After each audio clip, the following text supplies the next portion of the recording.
আসসালামু আলাইকুম আপু। ওয়ালাইকুম আসসালাম। কেমন আছো আপু? ভালো আছি, তুমি কেমন আছো? ভালো আছি, কিন্তু একটা বিষয় নিয়ে আমি খুব চিন্তিত আছি। এখন আমি পলিটেকনিকে ভর্তি হতে চাই। আমার কিছু প্রশ্নের উত্তর দিলে আমি খুবই উপকৃত হতাম। অবশ্যই, কি জানতে চাও বলো। ঢাকার ভেতর কয়টি ও কী কী সরকারি পলিটেকনিক আছে?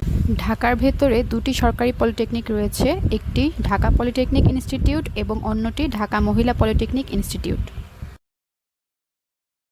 একসাথে কয়টি সরকারি পলিটেকনিকে আবেদন করা যাবে?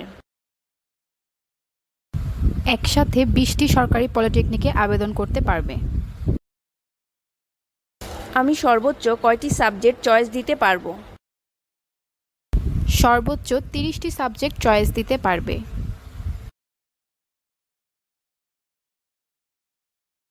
সর্বনিম্ন কত পয়েন্ট হলে সরকারি পলিটেকনিকে আবেদন করা যাবে? সরকারি পলিটেকনিকে আবেদন করতে ছেলেদের ন্যূনতম 3.5 এবং মেয়েদের ন্যূনতম 2.5 জিপিএ প্রয়োজন।